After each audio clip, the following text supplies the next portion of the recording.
పోయి పాతాళములో నరకంలో బాధపడతా ఉండదు. అందుకనే మనం నరకానికి వెళ్లకుండా దేవుడు చెప్పినట్లుగా మారు మనసు బాప్తిస్మము మనం తీసుకుని దేవుడి వాక్య ప్రకారం మనం నడుచుకున్నప్పుడు దేవుడు ఏం చేస్తాడంటే మన ఆత్మను నరకానికి వెళ్లకుండా ఎక్కడ తీసుకెళ్తాడు? పరలోక రాజ్యానికి. సిలువ మీద ఇద్దరు దొంగలు సిలువ వేశారు. ఒక దొంగ ఏం చేశాడంటే దేవుడిని దూషించి దేవుడిని నమ్మలేదు. తోమలాగా ఏం చేశాడు? ఆయన కూడా దేవుడిని నమ్మకుండా నీవు నిజంగా దేవుడు అయితే నిన్ను రక్షించుకొని నన్ను కూడా రక్షించు. రెండో దొంగ ఏం చేశాడంటే ఆయన నిజంగా దేవుడు, ఆయన ఏ తప్పు చేయలేదు, యేసు నీ రాజ్యంతో వచ్చినప్పుడు నన్ను దేవుడు ప్రార్థన చేసుకున్నాడు. ఒకసారి చెప్పండి, యేసు నీ రాజ్యంతో వచ్చినప్పుడు నన్ను జ్ఞాపకం చేసుకో. అందరూ చెప్తాం మళ్ళీ ఒకసారి, యేసు నీ రాజ్యంతో వచ్చినప్పుడు నన్ను జ్ఞాపకం చేసుకో. ఎప్పుడైతే దేవుడు మరి తన యొక్క ప్రార్థన ఆలకించి చిన్న ప్రార్థన చేసుకున్నాడు, కానీ ఆ ప్రార్థన దేవుడు ఆలకించి ఏం చేశాడంటే నీవు నాతో కూడా పరదేశంలో ఉంటావు. యేసు ప్రభుతో పాటు చనిపోయి పరదేశికి వెళ్ళాడు. కానీ యేసు ప్రభు ఆయన చనిపోయి మరలా మనుషులందరూ కూడా తెలుసుకోవాలని ఆయన మూడో రోజున ఏం చేశాడంటే చనిపోయి తిరిగి లేచాడు, సమాధిని గెలిచాడు, మరణాన్ని గెలిచాడు. కాబట్టి రీతిగా దేవుడు సహాయము చేశారు. ముగించుకుందాం. కాబట్టి మనము కూడా మరి లోకంలో మనం పుట్టాం. దేవుని నమ్ముకున్నట్లయితే ఇక్కడ వాక్యం చెప్తుంది, ఆయన నమ్మిన వారు చనిపోయినను తిరిగి లేస్తారు. ఆయన బ్రతికి ఆయన నమ్మికించిన వారు అన్నట్టు కూడా చనిపోరు. అంటే మన ఆత్మ అనేది మనం బ్రతికి ఉండగా ప్రభుని నమ్మాం కాబట్టి మన ఆత్మ అన్నట్టు కూడా నశించి పోదు అని దేవుడు చెబుతున్నాడు.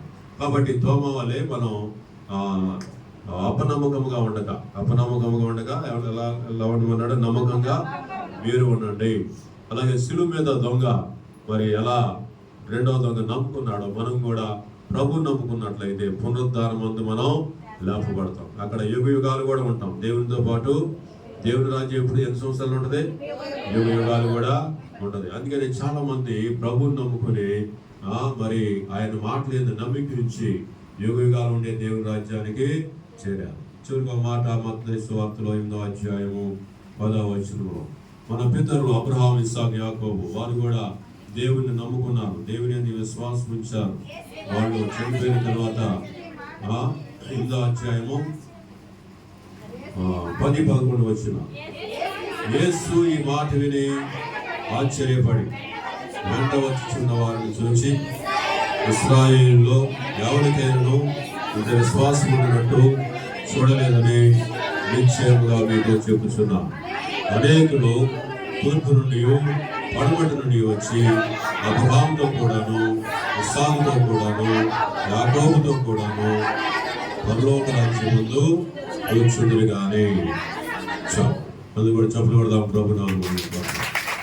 అబ్రహాము, ఇస్సాకు, యాకోబు వాళ్ళు దేవునితో పాటు ఎక్కడ కూర్చున్నారని వాళ్ళు పరలోక రాజ్యంలో కూర్చున్నారు. కాబట్టి మీరు కూడా ప్రభు నుండి విశ్వాసం ఉంచి నమ్మిక ఉంచి రక్షణ పొంది మీరు కూడా పరలోక రాజ్యంలో కూర్చోవాలని మేము కూడా ఆశపడుతున్నాం. ఈ లోకం శాశ్వతం కాదు, కొంతకాలమే ఈ లోకంలో, ఈ భూలోకంలో కొంతకాలం ఉంటాం. పరలోకం అనేది శాశ్వతమైనది. పరలోకం శాశ్వతమైనది, భూలోకము అశాశ్వతమైనది. భూలోకం కూడా కొంతకాలమే ఉంటుంది, కానీ తర్వాత ఈ భూమి కూడా ఉండదు. భూమి ఆకాశం గతించి పోతాయి అని దేవుడు చెప్పాడు. భూమి కూడా కాల్చివేయబడద్ది, ఆకాశం కూడా కాల్చివేయబడద్ది అని బైబిల్ చెబుతా ఉంది. కాబట్టి భూమి ఆకాశం గతించినా సరే నా మాటలు గతించము. మనం కనుక ప్రభుని నమ్ముకొని రక్షణ పొందితే మన ఆత్మ అనేది యుగ యుగములు కూడా జీవిస్తుంది అని ప్రభు సెలవిస్తున్నారు.